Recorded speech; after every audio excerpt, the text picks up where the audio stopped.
दोस्तों good evening. आप सभी लोगों का आज की अपनी इस ऑनलाइन क्लास में स्वागत है। और दोस्तों अपन ray optics and optical instruments की बात अपन ने ख़त्म कर दी थी दोस्तों। उस पे बेस्ड एक न्यूमेरिकल की क्लास भी अपनी हो गई थी दोस्तों। उसके बाद भी मैंने आपको कहा था कि यदि कोई न्यूमेरिकल ऐसा हो जो आपसे नहीं लगे तो आप मेरे को कमेंट्स बॉक्स में बताइएगा। अब दोस्तों जैसे अपन ने रे ऑप्टिक्स पढ़ी, इसके तुरंत बाद अपन 12वीं क्लास की जस्ट सेकेंड फिजिक्स की दूसरी यूनिट वेव ऑप्टिक्स को डिस्कस करेंगे। और अपने फर्स्ट ग्रेड के सिलेबस में 24वां यूनिट है दोस्तों। जैसे 12वीं क्लास की जो यूनिट है उसमें 24वां यूनिट है वेव ऑप्टिक्स। आज अपन डिस्कस करेंगे वेव ऑप्टिक्स। किसके बारे में चर्चा करेंगे दोस्तों?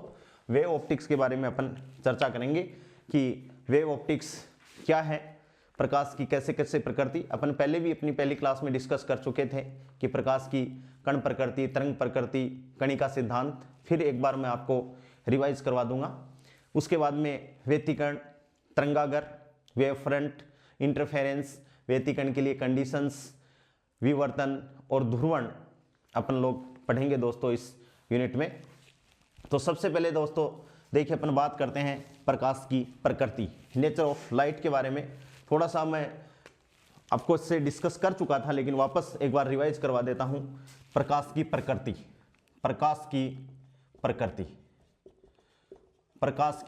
नेचर ऑफ लाइट,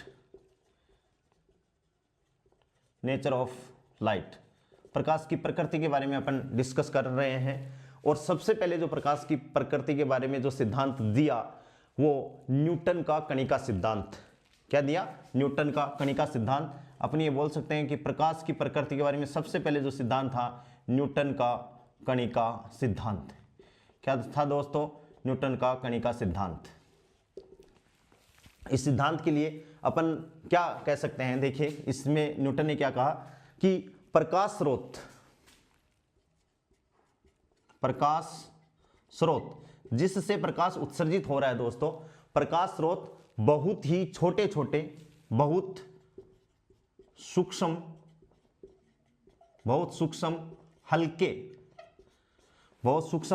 हल्के तथा प्रत्यास्थ कणों से मिलकर बना होता है, जो सभी दिशाओं में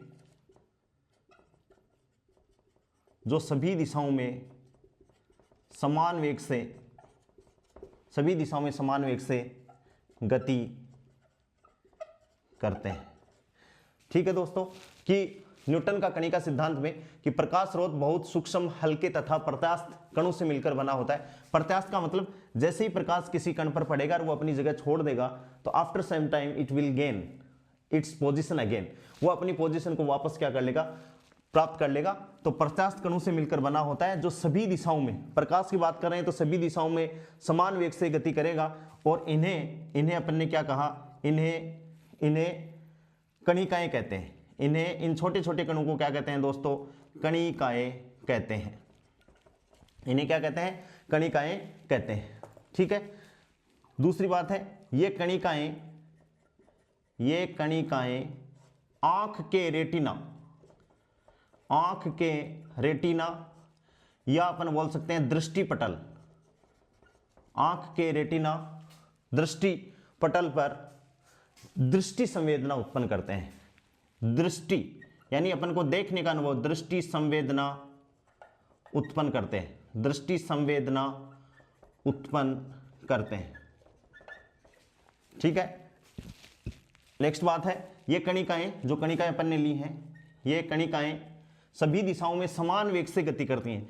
तो ये कणिकाएं प्रकाश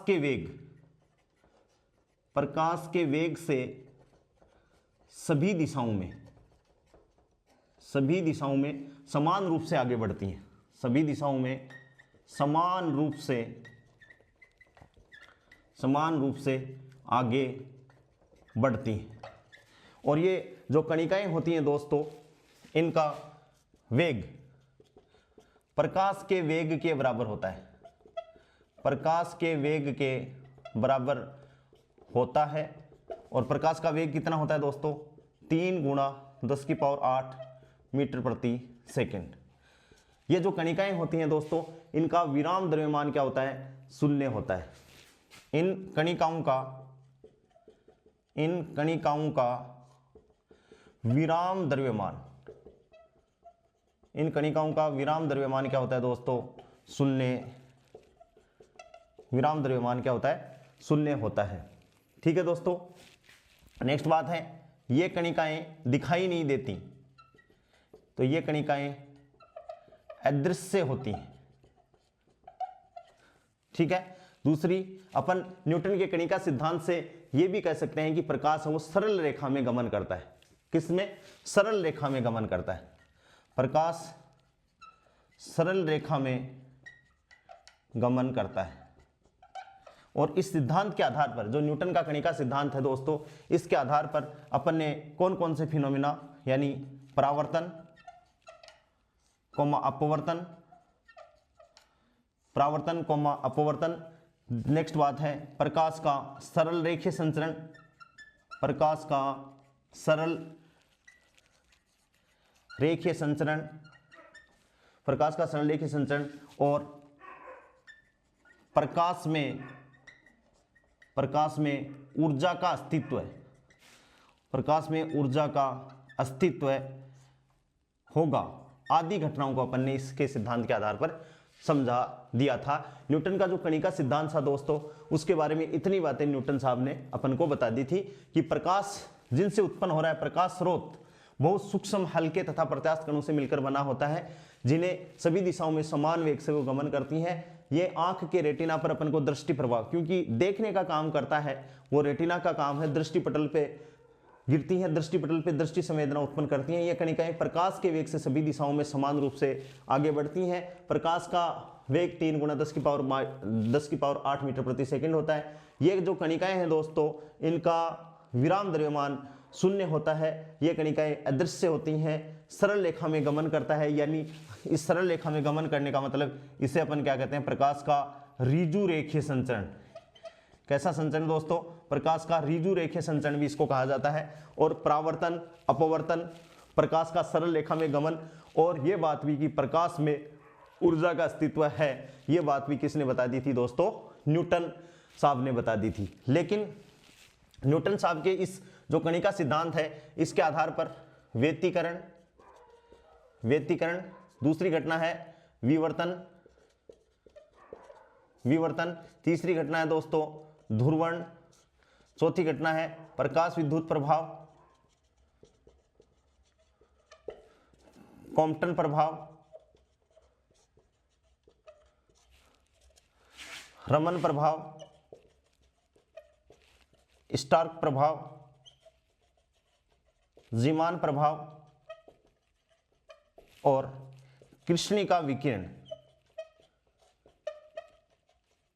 इतनी जो ये प्रकाश की घटनाएं थी दोस्तों, इन घटनाओं को भाई परावर्तन और अपवर्तन को तो न्यूटन के कणिका सिद्धांत से समझाया जा सका, लेकिन इन घटनाओं को व्यतिकरण, विवर्तन, ध्रुवण, प्रकाश विद्युत प्रभाव, कॉम्पटन प्रभाव, रमन प्रभाव, स्टार्क प्रभाव, जीमान प्रभाव और कृष्णिका विकिरण के जो ग्राफ हैं, उनको मतलब इस सिद्धांत से अपन नहीं समझा सके दोस्तों।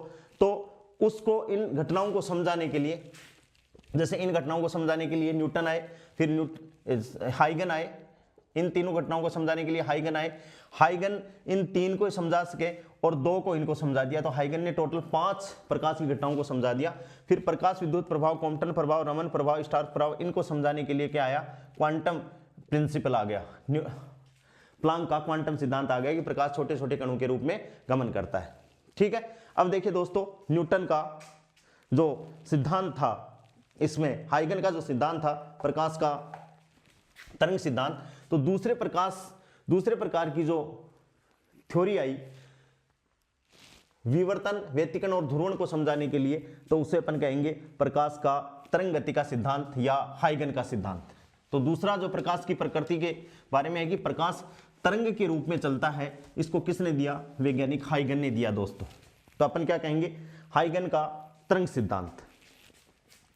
सेकंड प्रकार की जो प्रकृति है वो क्या है, हाइगेन का तरंग सिद्धांत। हाइगेन का तरंग सिद्धांत। और इन्होंने क्या, हाइगेन साहब ने क्या कहा कि प्रकाश है तरंगों के रूप में चलता है, प्रकाश तरंगों के रूप में। और प्रकाश की जो तरंग की जो प्रकृति होती है दोस्तों वो कैसी होती है, अनुप्रस्थ। प्रकाश तरंगों के रूप में चलता है, ठीक है, प्रकाश तरंगों के रूप में चलता है। और प्रकाश की प्रकृति कैसी मानी है उन्होंने, अनुप्रस्थ मानी है। दूसरी बात, हाइगन ने जब इस सिद्धांत को दिया तो उन्होंने एक माध्यम लिया। क्या लिया है दोस्तों, एक माध्यम लिया। उस माध्यम को अपन क्या कहते हैं, ईथर। क्या कहते हैं, ईथर। और इस माध्यम में क्या क्या गुण माने उन्होंने माने कि सर्वव्यापी,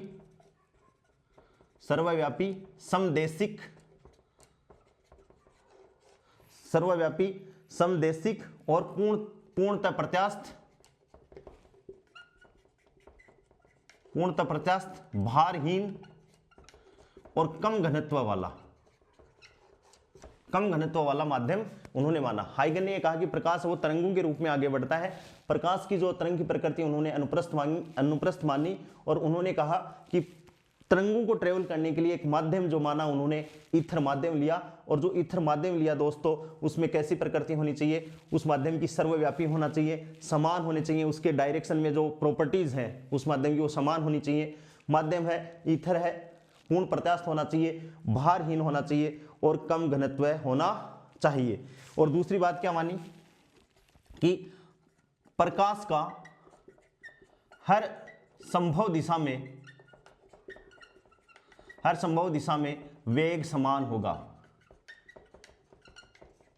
हर संभव दिशा में क्या होगा दोस्तों, वेग समान होगा, ठीक है। नेक्स्ट बात है, इन्होंने ये भी कहा कि प्रकाश तरंगागर एक फिनोमेना है, तरंगागर के रूप में आगे बढ़ता है। किसके रूप में आगे बढ़ता है दोस्तों, तरंगागर के रूप में आगे बढ़ता है। और तरंगागर का प्रत्येक कण, जो तरंगागर के रूप में प्रकाश आगे बढ़ेगा तो तरंगागर का प्रत्येक कण समान कला में कंपन करता है। समान कला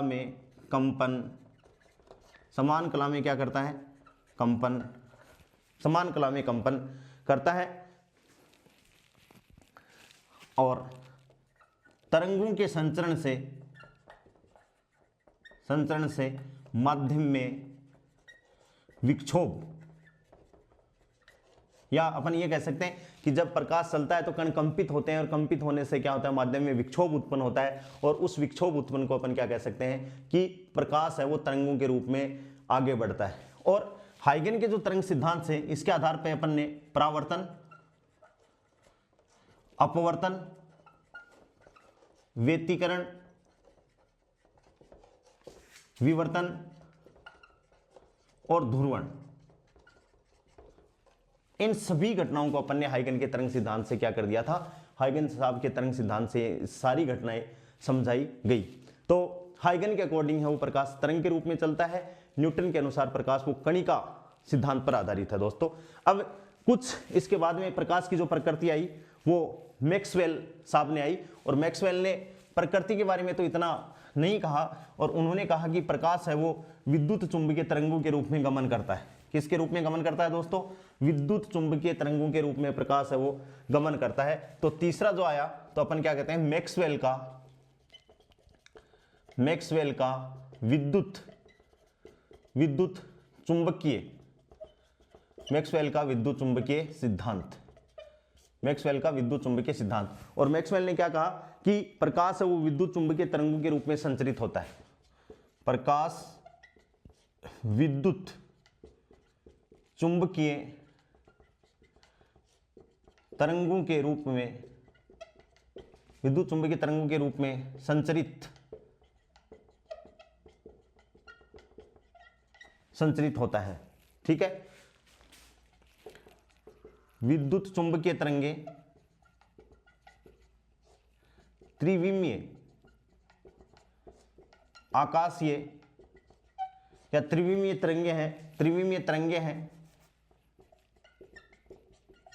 तरंगे हैं जिसमें विद्युत तथा चुंबकीय क्षेत्र परस्पर लंबवत तथा समान कला में कंपन करती हैं। इनका वेग प्रकाश के वेग के बराबर है। और दोस्तों एक इंपॉर्टेंट लाइन है कि विद्युत चुंबकीय तरंगों में विद्युत क्षेत्र आंख पर दृष्टि संवेदना उत्पन्न करता है।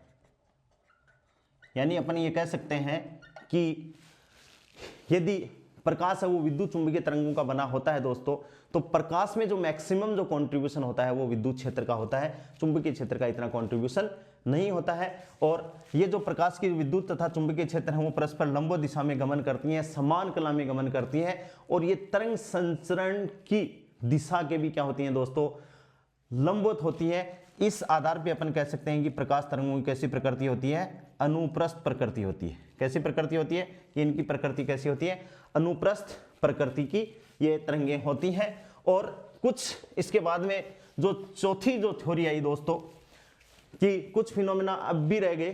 कौन कौन से रह गए, जैसे प्रकाश विद्युत प्रभाव,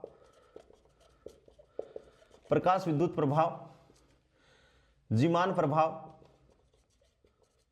स्टार्क प्रभाव, रमन प्रभाव। इनको समझाया गया तो किस आधार पर समझाया गया, तो चौथी जो थ्योरी है वो क्या है, प्लांक का क्वांटम सिद्धांत।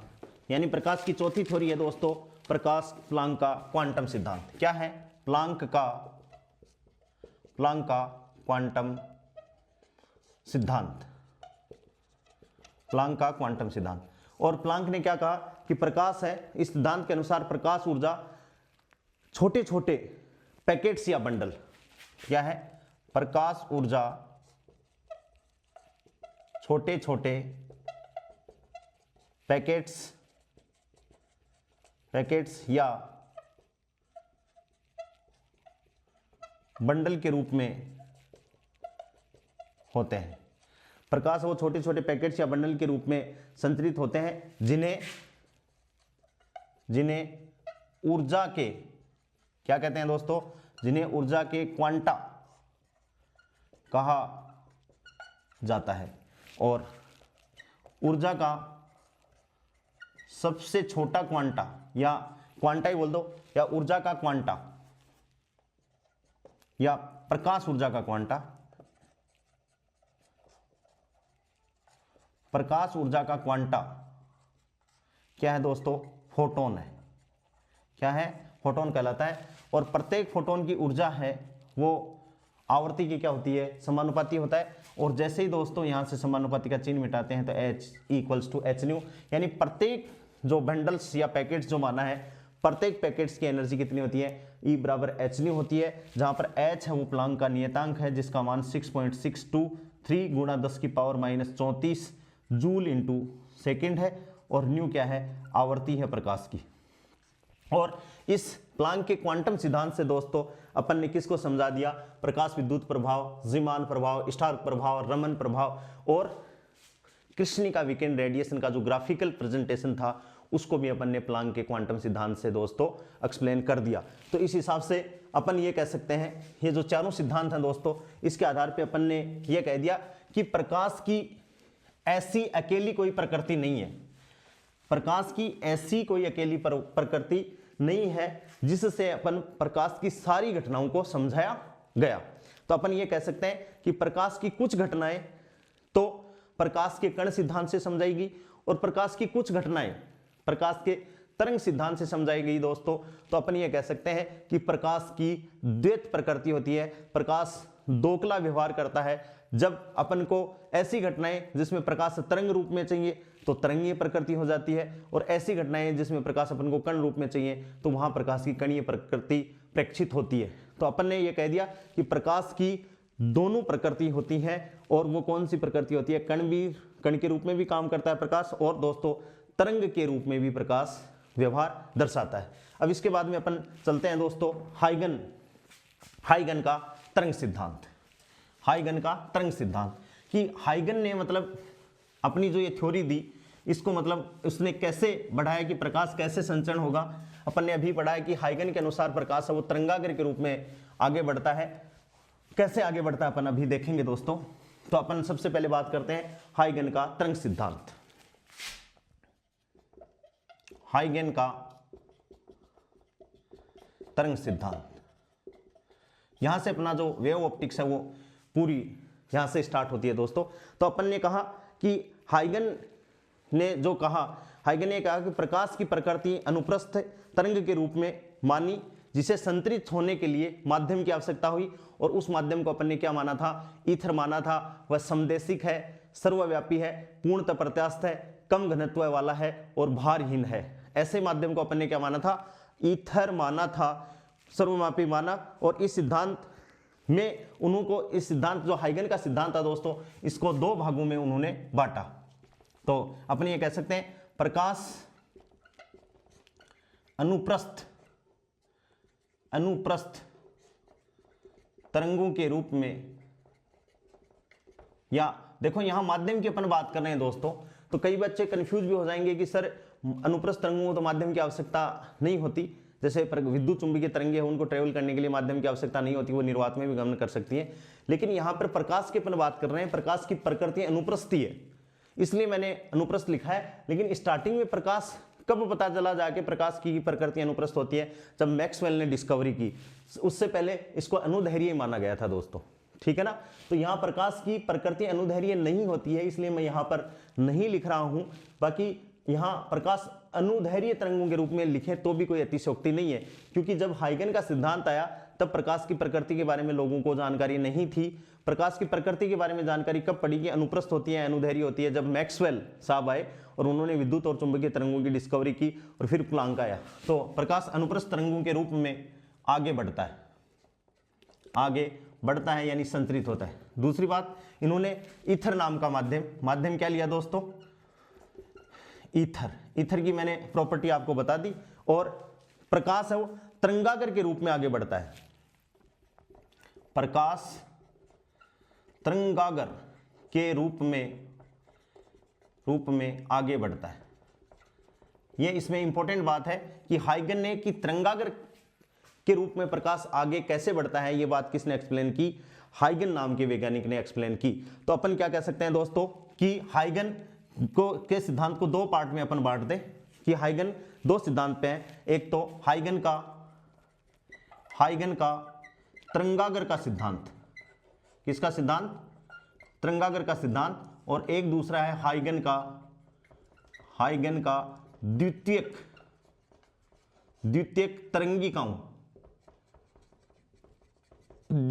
तरंगिकाओं का सिद्धांत, ठीक है। या हाइगन का ये सिद्धांत ही है मेन बेसिकली। तो तरंगाग्र के रूप में तो अपन ने इसको आगे बना ही दिया कि हाइगन का तरंगाग्र सिद्धांत क्या कहलाता है दोस्तों।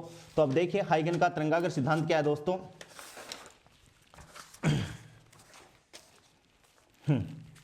हाइगन का तरंगाग्र सिद्धांत, तो सबसे पहले अपन बात करें तरंगाग्र की,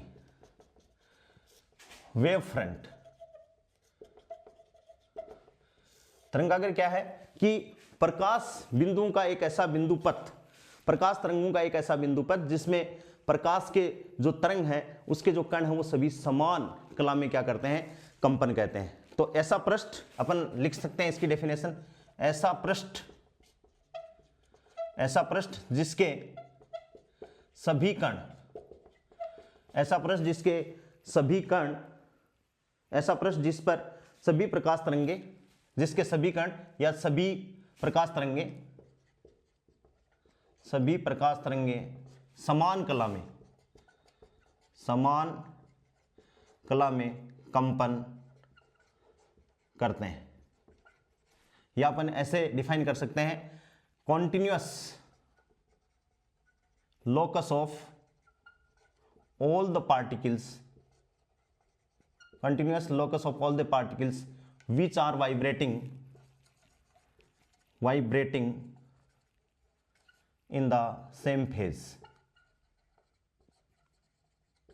कि प्रकाश है वो सभी बिंदुओं का एक ऐसा बिंदु पथ है जिसके सारे के सारे कण वो समान कला में क्या करते हैं दोस्तों, कंपन करते हैं। या अपन ये कह सकते हैं समान कला में कंपन करने वाले बिंदुओं का बिंदु पथ, समान कला में कंपन करने वाले बिंदुओं का बिंदु पथ क्या कहलाता है दोस्तों, तरंगागर कहलाता है। क्या कहलाता है, तरंगागर कहलाता है। क्या कहलाता है, तरंगागर कहलाता है।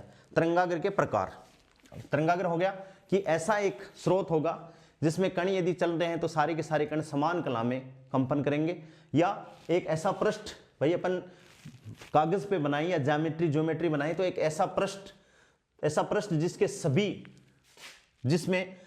सभी प्रकाश तरंगे समान कला में कंपन करते हैं, वो क्या कहलाता है दोस्तों, तरंगागर कहलाता है। और तरंगागर के प्रकार तो अपन ये कह सकते हैं कि किसी स्रोत से उत्पन्न, तो किसी भी तरंगागर की आकृति, किसी भी तरंगागर की आकृति उस प्रकाश स्रोत के आकार पर निर्भर करती है, उस प्रकाश स्रोत के आकार पर निर्भर करती है जिससे तरंगागर प्रारंभ होता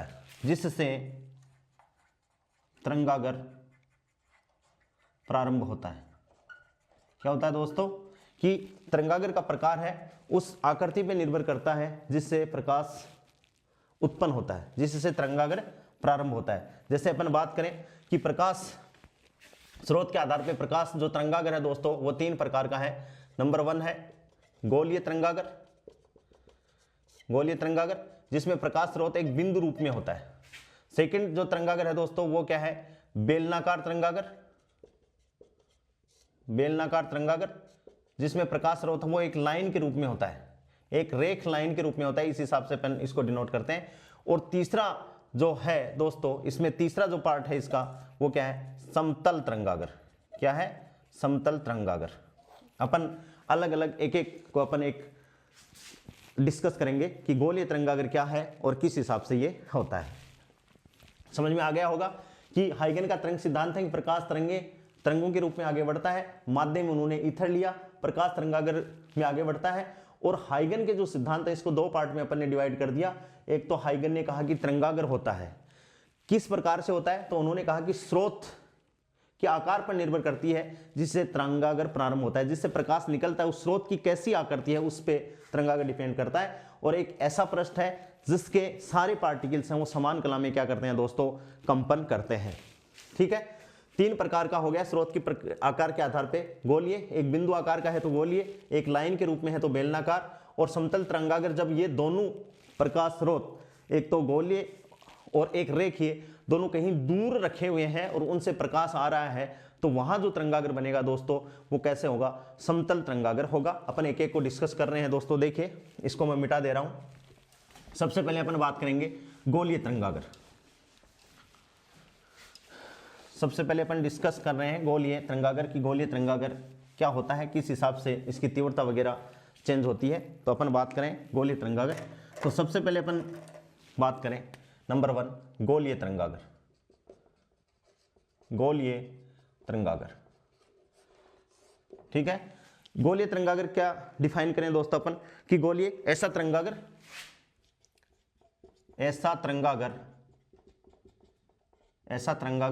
जो किसी गोले के रूप में हो, ऐसा तरंगागर जो किसी गोले के रूप में हो, गोलीय तरंगागर कहलाता है। गोले के रूप में हो, ऐसा तरंगागर जो किसी गोले के रूप में हो गोलीय तरंगागर कहलाता है। गोले के रूप में हो गोलीय तरंगागर कहलाता है। स्रोत की आकृति, स्रोत गोलीय तरंगागर बनाने के लिए वो क्या होगा, बिंदु या बिंदु आकार का बोल सकते हैं अपन।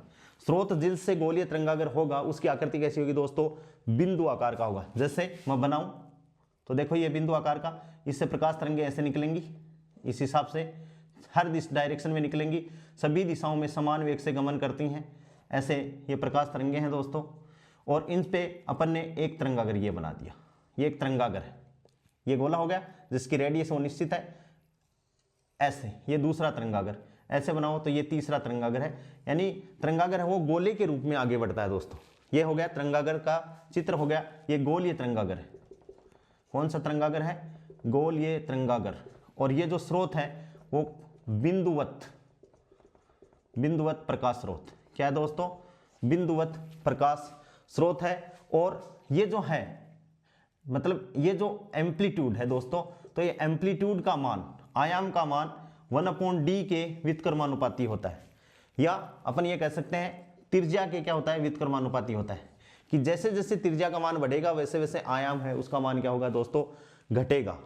और इस गोलीय जो तरंगागर है उसकी जो तीव्रता है वो इसकी त्रिज्या के वर्ग के क्या होती है, व्युत्क्रमानुपाती होती है। तीव्रता तो होगी, इंटेंसिटी ऑफ, ये बात अपन को ध्यान में रखनी है।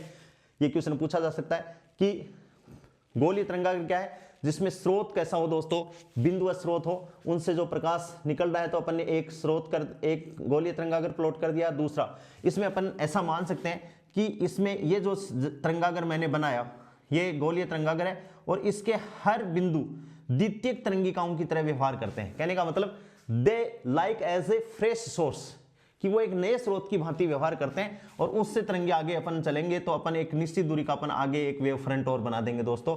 और इस हिसाब से तरंगागर है वो ज्यामितीय छाया क्षेत्र में कैसे आगे बढ़ते हैं, इस बात को किसने बताया, हाइगन ने बताया। दूसरी नेक्स्ट जो सबसे इंपॉर्टेंट बात है कि प्रकाश किरणें, ये किरणें हमेशा तरंगागर के लंबवत होती हैं, हमेशा तरंगागर के लंबवत होती हैं दोस्तों।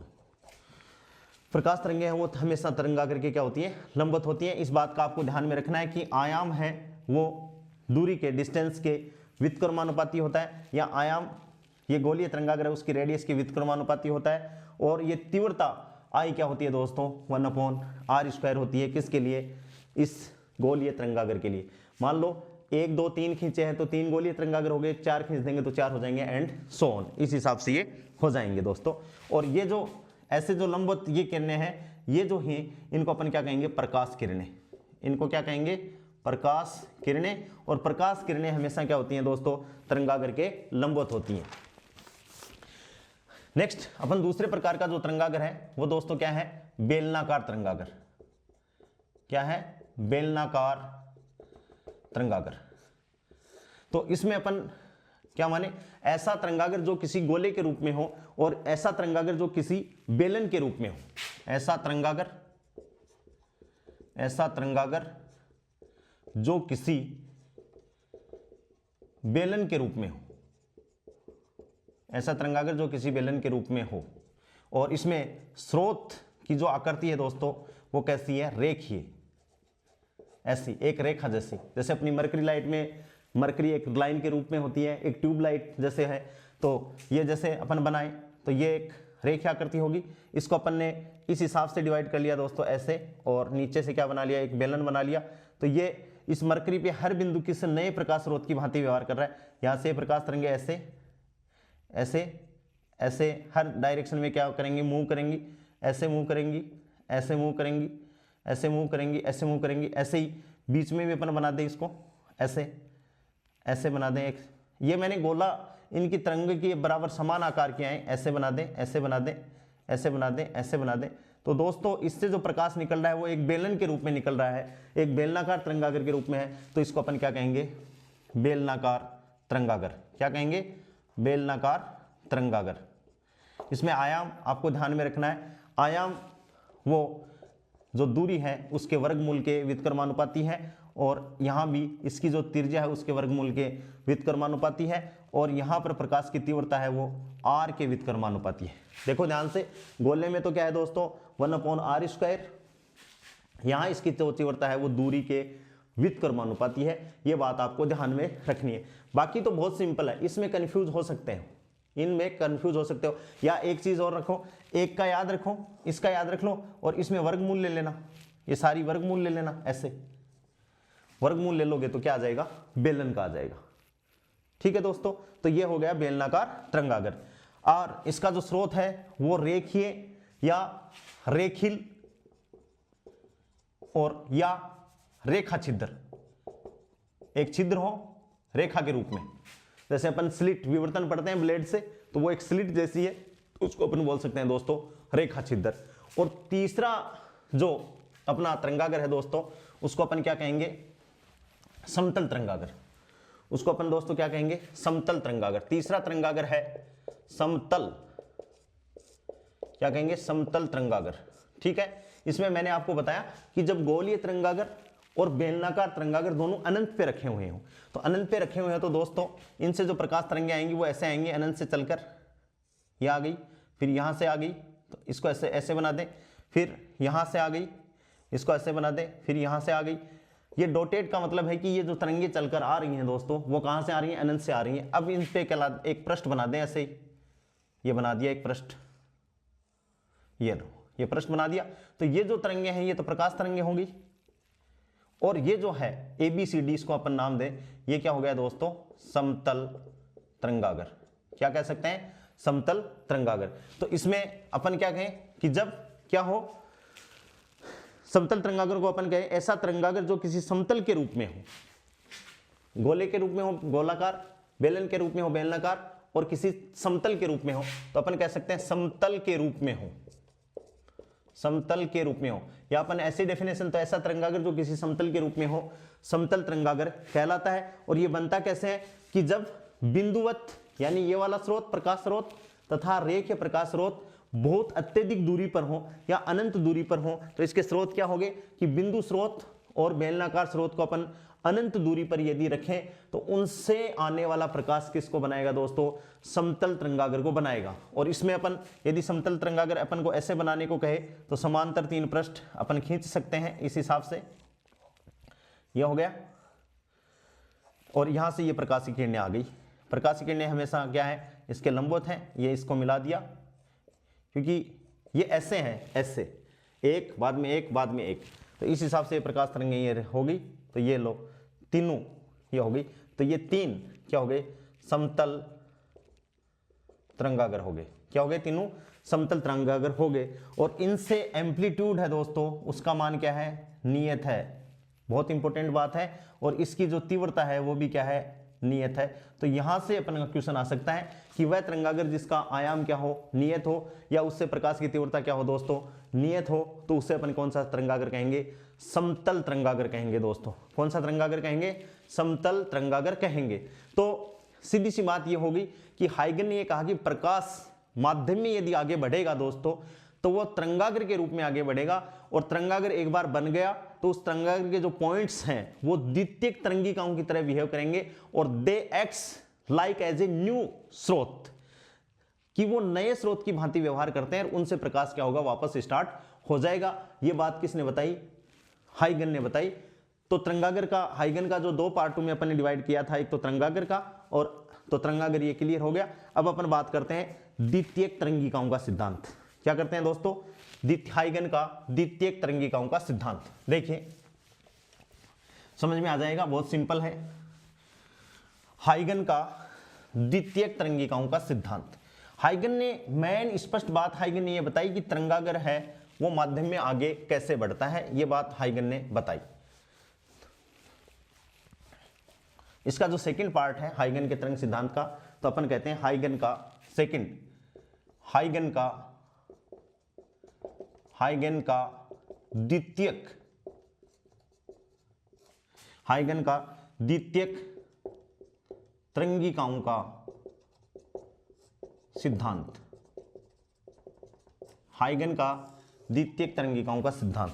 यानी हाइगन ने कहा कि प्रकाश तरंगागर के रूप में संचरित होगा, और जिसका प्रत्येक बिंदु एक नए प्रकाश स्रोत की भांति कार्य करता है। प्रकाश तरंगागर के रूप में आगे बढ़ेगा या संचरित होगा जिसका प्रत्येक बिंदु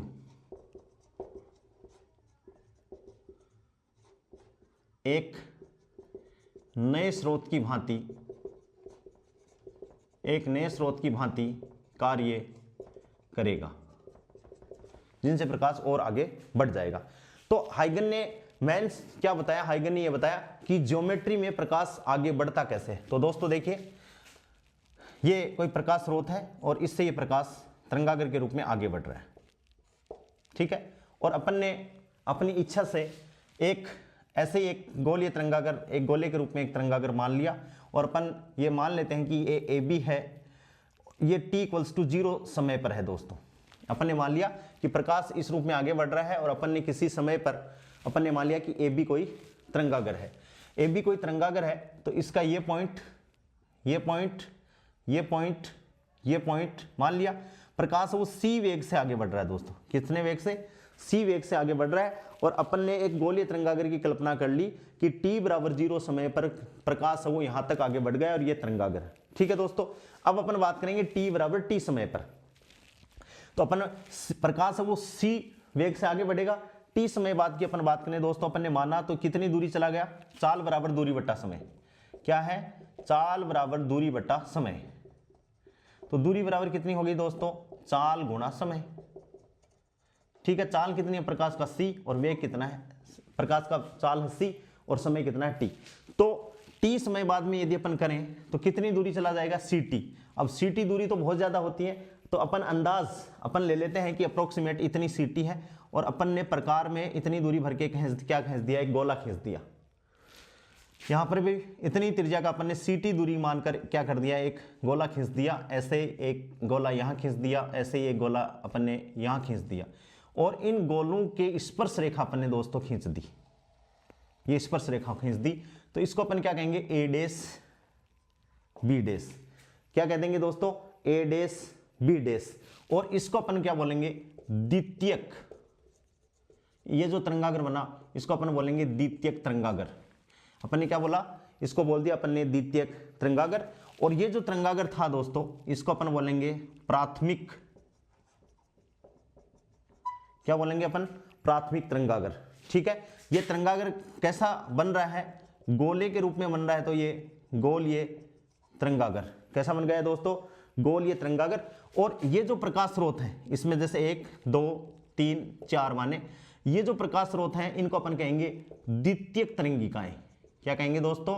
द्वितीयक तरंगिकाएं।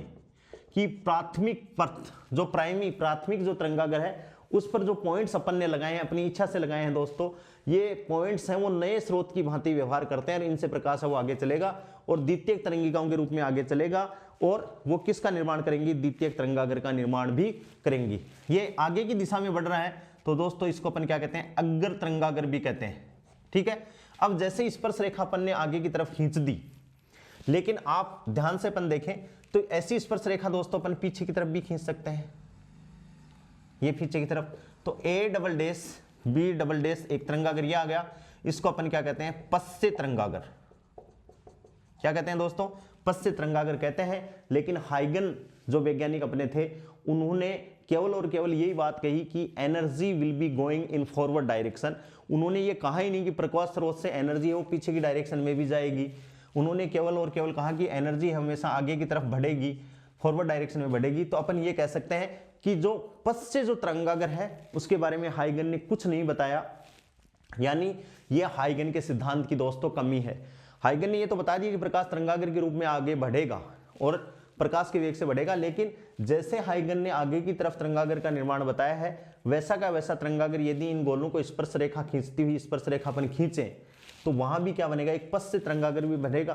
तो यहां से something energy will be going in backward direction, लेकिन इसके बारे में हाइगन ने कोई चर्चा नहीं की। तो अपन ये कह सकते हैं कि ये हाइगन के सिद्धांत में दोस्तों क्या है? एक कमी है। ऐसे ये तो अपन ने गोलीय तरंगागर बनाया है, ऐसे यदि इसके आगे यदि अपन समतल तरंगागर बनाना चाहें दोस्तों, सिंपल एक बनाना चाहें सीधी रेखा के रूप में, तो देखिए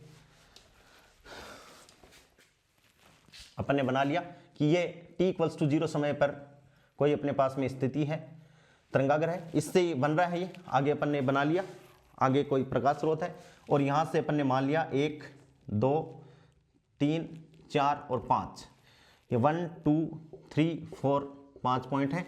जैसे CT दूरी भरी है वैसे ही CT दूरी अपन यहाँ भर दें, ये लो एक गोला, ऐसे ही CT दूरी का दूसरा, ऐसे ही CT दूरी का तीसरा, ऐसे ही चौथा, ऐसे ही पांचवा, और इनसे एक स्पर्श रेखा खींच दें दोस्तों, तो ये AB और ये क्या जाएगा A डैश B डैश, ये T बराबर T समय पर, तो ये क्या हो गया दोस्तों द्वितीयक तरंगागर, क्या हो गया द्वितीयक तरंगागर। और जैसे यहाँ पश्च तरंगागर था तो एक स्पर्श रेखा अपन इधर भी खींच सकते हैं, तो ये क्या हो गया A double dash B double dash, इसको अपन क्या बोलेंगे पश्च तरंगागर, क्या बोलेंगे पश्च तरंगागर बोलेंगे। तो इसको भी अपन क्या कर सकते हैं, ये भी तरंगागर है, ये एक लाइन के रूप में है तो अपन इसको बोल सकते हैं समतल तरंगागर, ये एक गोले के रूप में है तो इसको अपन क्या बोल सकते हैं गोलीय तरंगागर। और न्यूटन साहब ने ये बात कही कि कैसे ज्यामितीय रूप से प्रकाश है वो तरंगागर के रूप में आगे बढ़ता है। अब ऐसे और प्लॉट करना चाहें तो यहाँ ये नए स्रोत बन गए, आगे यदि अपन को बढ़ाना है तो वही अपना CT दूरी, यहाँ टाइम कुछ अलग हो गया, CT दूरी और यहाँ पर स्पर्श रेखा खींच दो तो ये आगे बढ़ गया, और आगे बढ़ाओ तो ये आगे बढ़ते जाएंगे, यानी प्रकाश है वो तरंगागर के रूप में क्या बढ़ेगा दोस्तों आगे बढ़ेगा। कितना ही अपन ले जाएं इसको वैसे ही इधर बढ़ सकता है। तो हाइगन ने जो सिद्धांत दिया वो क्लियर हो गया कि प्रकाश है वो तरंगागर के रूप में आगे बढ़ेगा, और इनको अपन कैसे बनाएं ये हाइगन ने साहब ने कह दी, जिसमें एक कमी थी कि हाइगन के सिद्धांत के अनुसार है एनर्जी हमेशा है वो फॉरवर्ड डायरेक्शन में जाती है, बैकवर्ड डायरेक्शन में एनर्जी पॉसिबल नहीं है। लेकिन अपन बात देखें ज्योमेट्री से, अपन ज्यामितीय से देखें तो पश्च एनर्जी का भी क्या है इसमें कंट्रीब्यूशन है, यानी पीछे की तरफ भी क्या जाती है तरंगागर की कुछ न कुछ ऊर्जा जाती है, जिसका जिक्र हाइगन साहब ने नहीं किया। तो यह हाइगन सिद्धांत की क्या है एक कमी है दोस्तों। अब अपन बात करें कि हाइगन ने अपना ये सिद्धांत दे दिया और फिर लोगों ने कहा कि हाइगन के सिद्धांत के आधार पर जो तरंग प्रकृति है उसके आधार पर क्या अपन परावर्तन और अपवर्तन को भी समझा सकते हैं। तो दोस्तों हाँ, अपन परावर्तन और अपवर्तन की व्याख्या भी इस हाइगन सिद्धांत से अपन कर सकते हैं। तो देखिए सबसे पहले बात अपन करेंगे हाइगन के तरंग सिद्धांत से परावर्तन की व्याख्या। बहुत सिंपल है, बस इसमें डायग्राम का ही हेर फेर है कि डायग्राम यदि समझ में आ जाएगा तो बहुत सिंपल है। देखिए दोस्तों नेक्स्ट अपन बात कर रहे हैं हाइगन के तरंग सिद्धांत से परावर्तन की व्याख्या।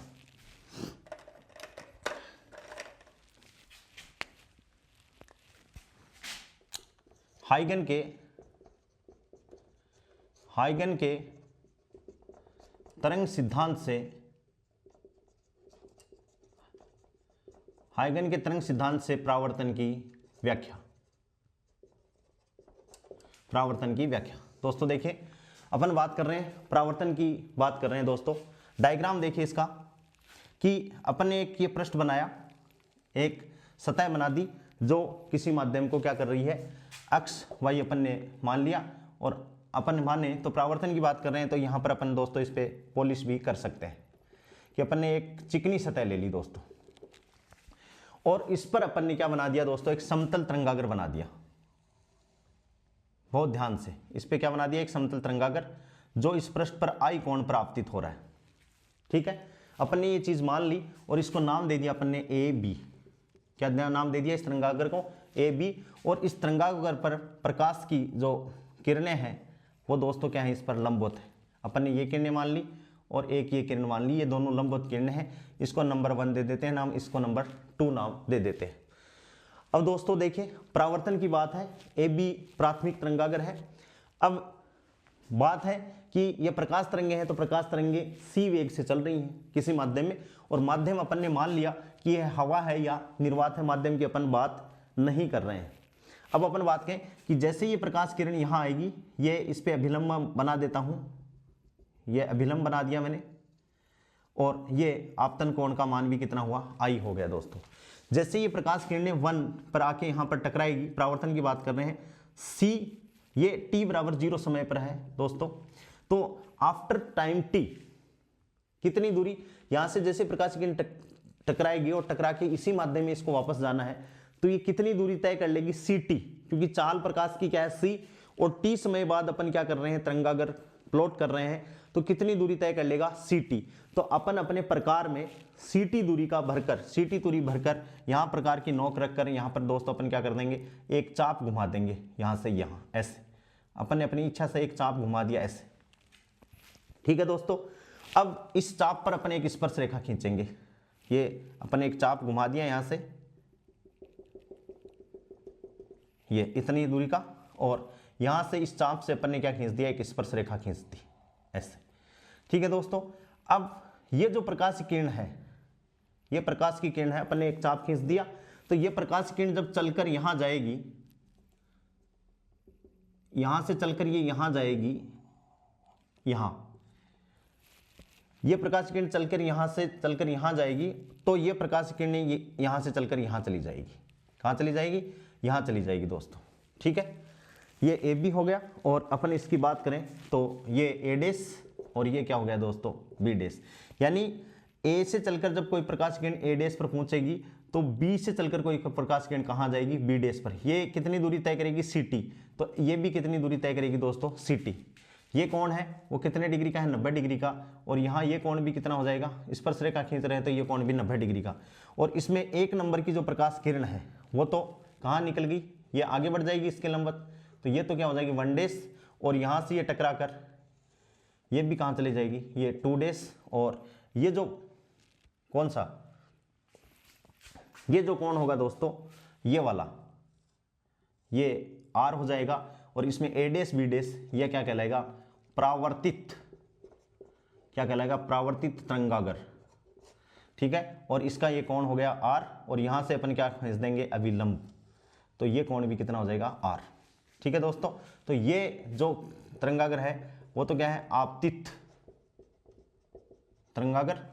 1 और 2 क्या है, आपतित किरण होगी, प्रकाश की किरणें होगी, और इसमें ए डैश, ध्यान से देखें अपन, ए डैश ct है, ऐसे ही अपन मान सकते हैं कि बी डैश बराबर कितना होगा दोस्तों, ct होगा, और इसमें कोण b बराबर कितना है, 90 डिग्री है, और इसमें दो त्रिभुज बने हैं दोस्तों, एक तो क्या बना है a b dash, a b dash, और दूसरा क्या बना है a dash b dash, a dash b dash. दोस्तों देखिए फिर से अपन बात कर रहे हैं, अक्ष वाई एक कोई सतह है, चिकनी सतह है, जिस पर ए बी कोई तरंगागर है, वो आई कोण पर दोस्तों क्या है, आपतित है। इस पर प्रकाश किरण 1 है, प्रकाश किरण 2 है दोस्तों। जैसे प्रकाश की किरण 1 यहाँ आपतित होगी, टकराएगी, तो टकरा के इस डायरेक्शन में ये जाएगी, तो दोस्तों कितनी दूरी तय कर लेगी, ct दूरी तय कर लेगी। कितनी दूरी तय कर लेगी, ये ct दूरी तय कर लेगी, और ct दूरी का अपन ने प्रकार में भरकर चाप अपन ने क्या कर दिया दोस्तों, एक चाप घुमा दिया, ठीक है, और इस चाप पर एक स्पर्श रेखा बना दी। तो जब ये ए से ए डैश पर जाएगी, तब ये प्रकाश की किरण, क्योंकि ये भी तो सी से चल रही है, प्रकाश का वेग तो इस किरण के लिए भी सी है, तो ये जब बी से बी डैश पर पहुंच जाएगी, तब ये ए से ए डैश पर पहुंच जाएगी। तो ये कौन सा तरंगागर हो गया, परावर्तित तरंगागर हो गया। और इसमें जो प्रकाश की किरण 1 थी वो यहाँ आगे बढ़ गई 1 डैश, और ये आगे बढ़ गई 2 डैश, ये इसके लंबवत है दोस्तों, ये इसके क्या है, लंबवत है। दूसरा अपन एक तीसरी प्रकाश की किरण भी डालना चाहें तो यहाँ से डाल सकते हैं, उसका भी फिनोमेना सेम टू सेम होगा, इस हिसाब से हो जाएगा। लेकिन अपन को एक्सप्लेन करना है कि भाई हाइगन के तरंग सिद्धांत से अपन किसकी व्याख्या कर सकें, इस परावर्तन की व्याख्या कर सकें दोस्तों। तो इसमें 1 और 2 जो दो किरणें हैं, ये क्या है, आपतित किरणें, क्या है भाई, आपतित किरणें। और 1 डैश और 2 डैश ये दोनों हैं, ये क्या है, परावर्तित किरणें दोस्तों। यहां से अपन ने देखा कि चाल बराबर क्या है, चाल बराबर दूरी बटा समय, तो दूरी बराबर क्या हो गया भाई, चाल गुणा समय। अपन बात कर रहे हैं तो चाल की, जैसे ये दूरी है ए डैश कितनी होगी, ए डैश बराबर चाल है c, और आफ्टर समय t की बात कर रहे हैं। अपन ये मान रहे हैं कि ये जो तरंगागर है वो t बराबर 0 पर है, और ये जो नया बना है वो t बराबर t पर अपन ने बनाया है, तो ये t दूरी हो गई दोस्तों। तो देखो ए डैश बराबर ct, ऐसे ही बी डैश बराबर t समय बाद में है, तो ये भी c से चल रहा है, तो ये भी ct और ये भी ct, माध्यम एक ही है, एक ही माध्यम है, तो दोनों दूरियां क्या होंगी दोस्तों, बराबर होंगी। दूसरी बात क्या है, यहां से ये बात क्लियर होगी कि ए डैश बराबर बी डैश बराबर क्या होगी, ct।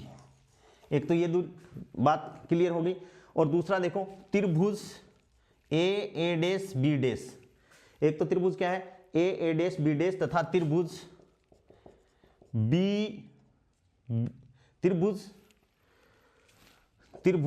A B b dash, एक तो त्रिभुज क्या है ए डैश बी डैश, एक तो त्रिभुज है ये, और एक है ए बी बी डैश। दोस्तों इसमें दो त्रिभुज है, तो इसमें देखें ये वाली भुजा ए बी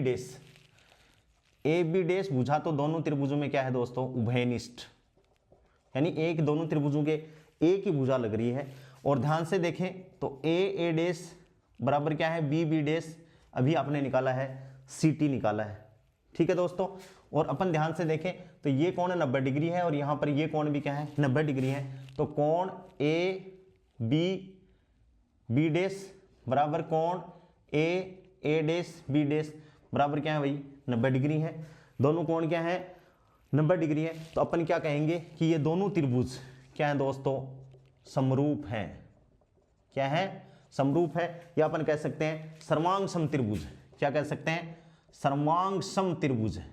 और यदि ये दोनों त्रिभुज सर्वांग सम हुए दोस्तों तो अपन यह कह सकते हैं कि ये जो इसका आपतन कोण और ये जो इसका परावर्तन कोण है, यानी अपन ये कह सकते हैं कि कोण आई बराबर कितना हो गया दोस्तों कोण आर।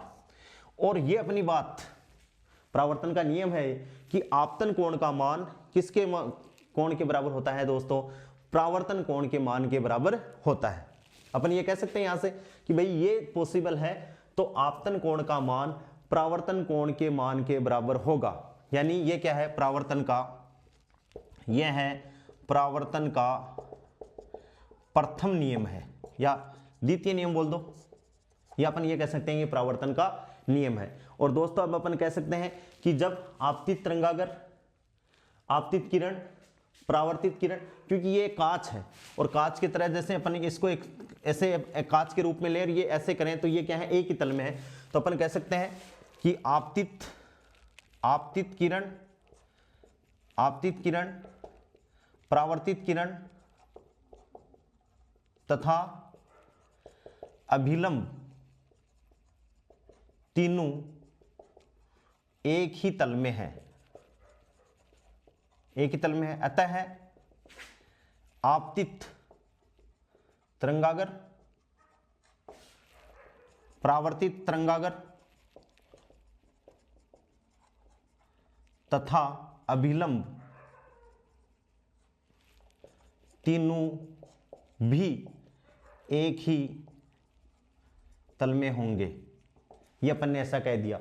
और ये क्या है दोस्तों परावर्तन का नियम, ये भी क्या है परावर्तन का नियम है। यानी इस आधार पर ये जो अपन ने थ्योरी एक्सप्लेन की इसके आधार पर परावर्तन के दोनों नियमों को अपन ने क्या कर दिया दोस्तों एक्सप्लेन कर दिया।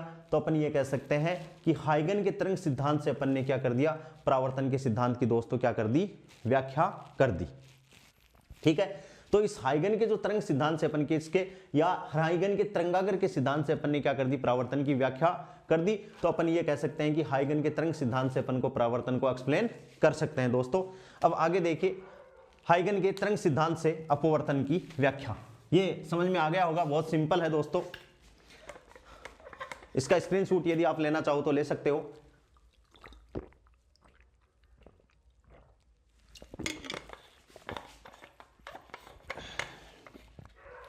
अब अपन बात कर रहे हैं हाइगन के तरंग सिद्धांत से अपवर्तन की व्याख्या। अब अपवर्तन में अपन स्नेल का नियम निकाल लेंगे तो अपवर्तन की व्याख्या हो जाएगी।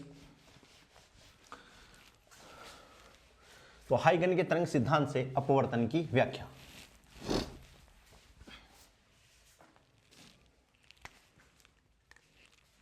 नेक्स्ट देखिए दोस्तों हाइगन के तरंग सिद्धांत से अपवर्तन की व्याख्या, अपवर्तन की व्याख्या। तो इसमें दोस्तों अपन को अलग अलग दो माध्यम मानने पड़ेंगे क्योंकि भाई अपवर्तन की बात है। तो देखिए दोस्तों चित्र डायग्राम अपन को समझना है कि ये कोई सतह है, सरफेस है एक्स वाई, जो किसी दो माध्यम को, एक ये माध्यम और एक ये माध्यम, दोनों माध्यमों को क्या कर रही है दोस्तों अलग कर रही है। इसको अपन मान लेते हैं, ऊपर वाले को मान लेते हैं माध्यम फर्स्ट, जहां पर प्रकाश की चाल कितनी है दोस्तों, c1 है, और यहां पर इसको मान लेते हैं माध्यम सेकंड, जहां पर प्रकाश की चाल कितनी है दोस्तों, c2 है। माध्यम अलग अलग होने के कारण प्रकाश की चाल अपन ने क्या मान ली, अलग अलग मान ली दोस्तों। और ये एक्स वाई कोई सतह है। वही काम कि इस पर अपन ने क्या कर दिया, एक वेव फ्रंट प्लॉट कर दिया, ये ए और ये बी, ये आई कोण पर आपतित हुआ, तो इसको अपन क्या कहेंगे कि ए बी है वो एक्स वाई सतह पर आपतित तरंगागर है। ए बी क्या है, एक्स वाई सतह पर आपतित तरंगागर है। और इस पे दो प्रकाश की किरणें, एक तो ये मैंने डाल दी और एक दोस्तों क्या डाल दी, ये डाल दी यहाँ पर, ये 1 नंबर और ये 2 नंबर, और यहाँ से अपन ने क्या प्लॉट कर दिया, अभिलंब, और अभिलंब का इसके साथ में कोण कितना हो गया दोस्तों, आई हो गया दोस्तों। ठीक है दोस्तों, अब यहाँ से प्रकाश की किरण इस माध्यम में चलेगी, तो अपन ऐसा मान सकते हैं कि माध्यम सेकंड है वो डेंसर है। ऐसा अपन मान लें कि अपन ऐसा मान लें कि C1 is greater than C2। इसका मतलब है दूसरे माध्यम में प्रकाश की चाल कम है और पहले माध्यम में प्रकाश की चाल ज्यादा है, या अपन ये कह सकते हैं कि दूसरा माध्यम क्या है दोस्तों, ज्यादा सघन है, जिसमें प्रकाश की चाल कितनी होगी, कम होगी। तो अपन ऐसा कर सकते हैं। तो देखिए यहां से जैसे ही प्रकाश चलेगा तो अभिलंब की तरफ झुकेगा, और अभिलंब की तरफ झुकेगा तो इसकी दूरी कितनी हो जाएगी, t समय बाद में। ये जो अपन ने तरंगागर बनाया है वो t बराबर 0 समय पर बनाया है दोस्तों। ठीक है, अब जैसे ही ऐसे प्रकाश की किरणें चलेंगी दोस्तों, ठीक है, कितनी दूरी तय कर लेंगी, c2 t समय बाद में अपन बना रहे हैं। तो अपन ने विरल माध्यम से सघन माध्यम में जाएगा तो अभिलंब की तरफ झुक जाएगा, और अभिलंब की तरफ झुक जाएगा तो अपन ने C2T दूरी अपन ने मान ली कि C2T दूरी इतनी है, और यहां से अपने प्रकार का चाप भर के और अपन ने क्या कर दिया, एक चाप ऐसे खींच दिया प्रकाश से। ठीक है, और ये दोस्तों कितनी दूरी हो गई, C2T, कितनी दूरी होगी, C2T, और इस कोण को अपन क्या मान लेते हैं, R। ठीक है, और जैसे ही ये C2T, ये दूरी C2T, यहां से A से जब प्रकाश किरण A डैश पर आएगी, इतने में B से चल के प्रकाश किरण कहां पर चली जाएगी, यहां पर, और यहां से अपन क्या खींच देंगे, वही एक स्पर्श रेखा खींच देंगे। ऐसे क्या खींच देंगे, एक स्पर्श रेखा खींच देंगे अपन। क्या खींच देंगे, एक स्पर्श रेखा, ऐसे। तो जैसे ये स्पर्श रेखा अपन खींचेंगे तो यहां से प्रकाश किरण चल के कहां जाएगी, यहां पर आ जाएगी। ठीक है, और ये दूरी कितनी हो जाएगी, C1T, चल के आ गई। और ये जो ये पॉइंट हो गया B डैश, और ये जो कोण हो गया वो क्या हो गया, R हो गया। यहां पर भी अपन क्या डाल दें, अभिलंब डाल दें, और ये कोण अपन मान लें, ये कोण भी अपन मान लें। ठीक है दोस्तों, ये R, तो ये कोण भी कितना हो गया, R। और यहां से प्रकाश किरण यहां तो सीधी निकल गई, ये लो, तो ये तो क्या हो गई 1 डैश, और यहां से इस अभिलंब के ये झुकेगी तो ये इसके लंबवत निकलेगी, ये क्या होगी, 2 डैश। ठीक है, अभिलंब की तरफ झुक गई तो ये क्या होगी, 2 डैश होगी। इसमें इनका नोमेनक्लेचर करो तो ये N डैश और ये N डैश, ये दोनों अभिलंब हो गए। समझ में आ गई बात, बहुत सिंपल है। तो A डैश B डैश, इसमें ये जो तरंगागर है वो कैसा है, अपवर्तित। दोस्तों क्या है, अपवर्तित तरंगागर। और ये जो तरंगागर है वो क्या है, आपतित। क्या है, आपतित तरंगागर। ये आपतित तरंगागर, ये जो किरणें हैं वो आपतित किरणें क्या होगी दोस्तों, आपतित किरणें होगी। और ये दो दूरियां होगी C1T और दूसरी क्या होगी दोस्तों, C2T। अब देखो अपन तो वही बात, चाल बराबर दूरी बटा समय, चाल बराबर दूरी बटा समय, तो यहां से दूरी बराबर क्या होगी दोस्तों, चाल गुणा समय। और माध्यम फर्स्ट की बात कर रहे हैं तो फर्स्ट माध्यम में क्या होगी, कितनी होगी, B डैश की बात अपन कह रहे हैं दोस्तों, तो B डैश बराबर कितना हो गया, C1 × T। ये समीकरण नंबर क्या आ गया, 1 आ गया। ऐसे ही चित्र में अपन देखें ध्यान से, तो चित्र में त्रिभुज B डैश से, देखो ध्यान से, B डैश से, और ये जो प्रकाश की किरण है वो सीधी चल रही है, इसमें किसी प्रकार का वो नहीं है, तो ये कोण 90 डिग्री अपन मान सकते हैं।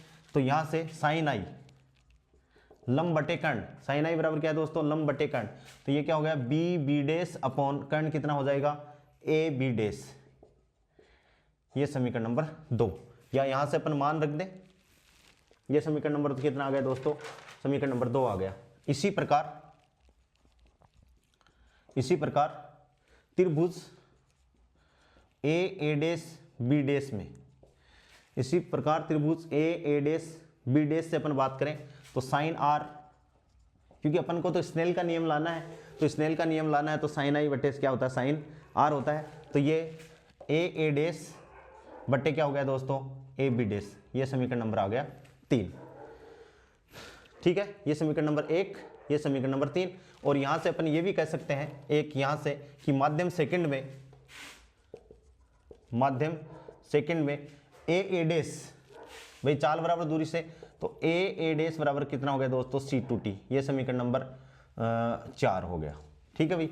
अब समीकरण 2 में समीकरण 3 का भाग, तो अपन कह सकते हैं समीकरण 2 भाग समीकरण 3, 2 में 3 का भाग दे रहे हैं दोस्तों, तो sine i upon sine r बराबर क्या हो गया, बी बी डैश बटे a b dash upon a dash बटे a b dash. A b dash से ए बी डैश दोनों में कॉमन है, कट जाएगा, तो क्या आ गया दोस्तों, sine i upon sine r बराबर कितना आ गया, b b dash upon a dash. ये समीकरण नंबर 5। अब देखो बी बी डैश की वैल्यू तो कितनी है, C1T, और ए डैश की वैल्यू कितनी है, C2T। तो ये दोनों मान यहां पर रख दो दोस्तों, तो यहां पर रख दिया, तो sine i upon sine r, तो sine i upon sine r बराबर क्या हो गया दोस्तों, C1T बटे C2T। ठीक है भाई, और C1T कट गया, तो implies that sine i upon sine r बराबर क्या हो गया, C1 C2, और ये क्या हो गया दोस्तों, नियतांक। और वहां भी म्यू बराबर sine i upon sine r होता है, और अपन को ये भी पता है कि अपवर्तनांक n या म्यू से डिनोट करें तो ये क्या होता है, दो माध्यमों के वेगों का अनुपात। जैसे अपन ने c अपॉन v लिया था, तो यहाँ एक माध्यम में प्रकाश का वेग है c1, दूसरे माध्यम में प्रकाश का वेग क्या है दोस्तों, c2 है। तो इन दोनों वेगों का अनुपात क्या होगा, म्यू होगा। तो इसको अपन कह सकते हैं म्यू, तो mu equals to sine i upon sine r, या कई लोग इसको n से डिनोट करते हैं अपवर्तनांक को, तो n बराबर sine i upon sine r, जिसे अपन क्या कहते हैं, स्नेल का नियम। किसका नियम बोलते हैं दोस्तों, स्नेल का नियम हो बोलते हैं। और इसे अपन परावर्तन का पहला नियम बोल दो, चाहे दूसरा नियम बोल दो। और दूसरा नियम अपन ये कह सकते हैं कि जब आपतित प्रकाश की किरणें, अपवर्तित प्रकाश की किरणें और अभिलंब तीनों एक समतल में हैं, तो अपन ये कह सकते हैं कि आपतित तरंगागर, अपवर्तित तरंगागर और इन का जो अभिलंब है वो भी तीनों क्या होंगे, एक ही तल में होंगे। तो अपन इस आधार पर यह भी कह सकते हैं कि हाइगन के तरंग सिद्धांत से अपन ने किसकी व्याख्या कर दी दोस्तों, अपवर्तन की व्याख्या भी अपन कर सकते हैं। तो हाइगन जो प्रकाश के जो न्यूटन का जो कणिका सिद्धांत था, जिससे अपन ने परावर्तन और अपवर्तन की व्याख्या किरण प्रकाशिकी में पढ़ी, उनकी व्याख्या अपन ने तरंग सिद्धांत से भी दोस्तों कर दी है। ठीक है, अब अपन आगे देखते हैं कुछ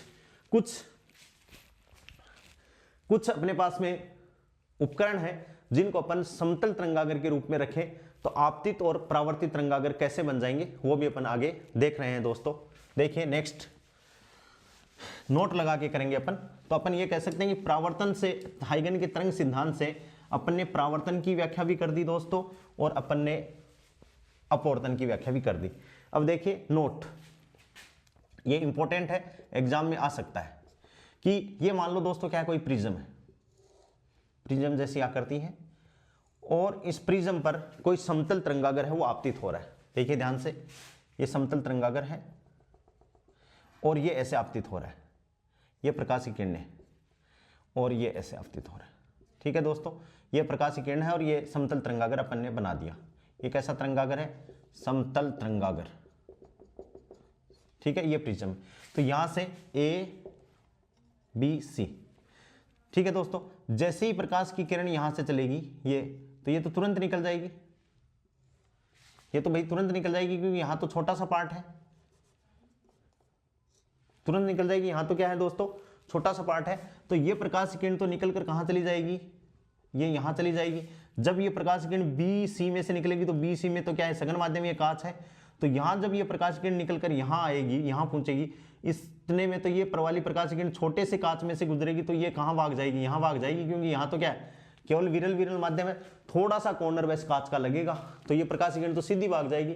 तो जब ये प्रकाश किरण यानी 1 और 2। पहले वाली प्रकाश की किरण जब निकल कर इस BC दूरी को तय करके यहाँ आएगी बेचारी, तो ये तो यहाँ भाग जाएगी, तो ये जो अपना तरंगागर है, समतल तरंगागर, वो कैसा हो जाएगा, इस हिसाब से झुका हुआ हो जाएगा। कहने का मतलब दोस्तों झुक जाएगा। क्या हो जाएगा, ये है आपतित तरंगागर। ये क्या है, आपतित तरंगागर। ठीक है दोस्तों, और ये क्या है, अपवर्तित तरंगागर। ये क्या हो जाएगा, अपवर्तित तरंगागर। ये पहली बात है। दूसरा अपन क्या रखें, कोई लेंस रख दें, उत्तल लेंस। ठीक है दोस्तों, और इस उत्तल लेंस पे अपन ने क्या रखा, एक ये समतल तरंगागर रखा, और इस पे ये प्रकाश की किरणें ऐसे आ रही हैं। ठीक है दोस्तों, ये 1, 2 और ये 3। अब देखो, जैसे यहाँ से प्रकाश की किरण चलेगी तो ये किनारा थोड़ा सा कांच है, ये किनारा और एक ये, तो यहाँ मोटाई ज़्यादा है, तो ये प्रकाश की किरणें तो यहाँ चली जाएंगी, इस वाली भी ये यहाँ चली जाएंगी, और यहाँ से प्रकाश की किरण इतनी दूरी तय करेगी जब इसके कांच के, तो ये यहाँ ही आ पाएगी। जब ये यहाँ से निकल कर यहाँ आएगी तो इतने में ये यहाँ पहुँच जाएगी, इतने में ये यहाँ पहुँच जाएगी, क्योंकि यहाँ तो प्रकाश का जो कांच है वो थोड़ा सा ही तो कांच कंट्रीब्यूट कर रहा है। तो जैसे ही अपन इसको प्लॉट करेंगे दोस्तों, तो कैसे प्लॉट हो जाएगा, ऐसे। कैसे प्लॉट हो जाएगा, ऐसे प्लॉट हो जाएगा, और इसमें अपन करें तो ये एक पॉइंट की तरफ फोकसित होंगे। ठीक है, तो ये इधर क्या है, आपतित तरंगागर, और ये कैसा है दोस्तों, समतल तरंगागर है। कैसा है, समतल तरंगागर, और ये कौन सा हो गया, आपतित तरंगागर। ठीक है, और ये जो तरंगागर आया वो कैसा आया, अपवर्तित। पहले तो कौन सा तरंगागर हो गया दोस्तों, ये अपवर्तित तरंगागर हो गया, और तरंगागर की स्थिति क्या हो गई, गोलीय तरंगागर बन गया। कैसा बन गया तरंगागर, समतल का गोलीय तरंगागर बन गया। तो ये ऑब्जेक्टिव टाइप में अपन को पूछ सकता है कि एक समतल तरंगागर है जिससे प्रकाश की किरणें किसी अवतल लेंस पर गिर रही हैं, तो बताओ अपवर्तित तरंगागर कैसा होगा। तो अपवर्तित तरंगागर कैसा होगा दोस्तों, गोलीय। और एक देखिए अपन कांच की और बात करते हैं कि दर्पण, तीसरा ये दूसरा हो गया।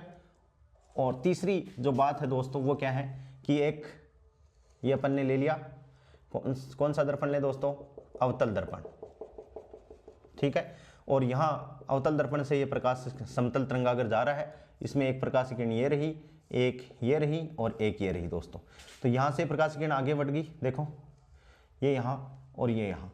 जब ये दोनों 1 और 3 नंबर की किरणें यहाँ टकरा जाएंगी, टकरा कर वापस मुड़ जाएंगी ऐसे ऐसे, तब जाके ये प्रकाश किरण यहाँ टकरा कर क्या होगी, वापस यहाँ आएगी। तो दोस्तों जैसे ये अपन बनाएंगे तो ये भी कैसा बन जाएगा, ऐसे ऐसे बन जाएगा, क्योंकि ये वाली कर्वेचर ज़्यादा होने के कारण ये तो यहाँ टकरा गई, क्योंकि ये तो पास में है सतह, और ये यहाँ इतनी दूरी तय करेगा। जब ये टकरा कर यहाँ मुड़ने लग जाएंगी तब ये जाके टकराएगी, तो ये वाली तरंग इनसे पीछे हो जाएगी, ये आगे हो जाएंगी। तो अपने पास में जो तरंगागर बनेगा वो कैसा बनेगा दोस्तों, गोलीय तरंगागर। तो ये तरंगागर तो क्या है, आपतित, क्या है, आपतित तरंगागर। ठीक है, और ये जो तरंगागर बना ये बना परावर्तित। कैसा बना, परावर्तित तरंगागर। और परावर्तित तरंगागर कैसा बन गया दोस्तों, गोलीय तरंगागर। कैसा बन गया दोस्तों, गोलीय तरंगागर। तो ये तरंगागर की पोजीशन है कि जब अपन ने प्रिज्म रखा तरंगागर के बीच में तो आकृति कैसी होगी। ठीक है, जब अपन ने उत्तल लेंस रखा, ये लेंस कौन सा है दोस्तों, उत्तल, तब तरंगागर की स्थिति गोलीय बन गई। और जब अपन ने कांच रखा दोस्तों तो तरंगागर की स्थिति क्या बन गई, इस हिसाब से ये स्थिति बन गई है दोस्तों। तो अपन ने वेव ऑप्टिक्स में आज प्रकाश की प्रकृति के बारे में अलग अलग लोगों ने क्या क्या कहा, न्यूटन का कणिका सिद्धांत, हाइगन का तरंग सिद्धांत, मैक्सवेल की विद्युत चुंबकीय तरंगों के सिद्धांत और प्लांक का क्वांटम सिद्धांत। उसके बाद में अपन ने हाइगन का सिद्धांत पढ़ा, दो रूप में, तरंगागर के रूप में और द्वितीयक तरंगिकाओं के रूप में। उसको पढ़ने के बाद में अपन ने हाइगन के तरंग सिद्धांत से अपन ने दोस्तों परावर्तन की व्याख्या की और अपवर्तन की व्याख्या की, और उस व्याख्या से अपन को यह पता चला कि हाइगन का जो ये तरंग सिद्धांत है वो परावर्तन और अपवर्तन की व्याख्या करने में एकदम सक्सेसफुल रहा। और उसके बाद में अपन ने तरंगागर, समतल तरंगागर के मार्ग में अपन ने क्या रखा, 3 उपकरण, एक प्रिज्म, एक उत्तल लेंस और दोस्तों तीसरा अपन ने अवतल दर्पण रखा। तो अपवर्तित परावर्तित तरंगागर की स्थिति कैसे आई वो अपन ने इसमें देखा है। आज के लिए दोस्तों इतना ही। कल नेक्स्ट क्लास में अपन व्यतिकरण के आगे इसको डिस्कस करेंगे। धन्यवाद।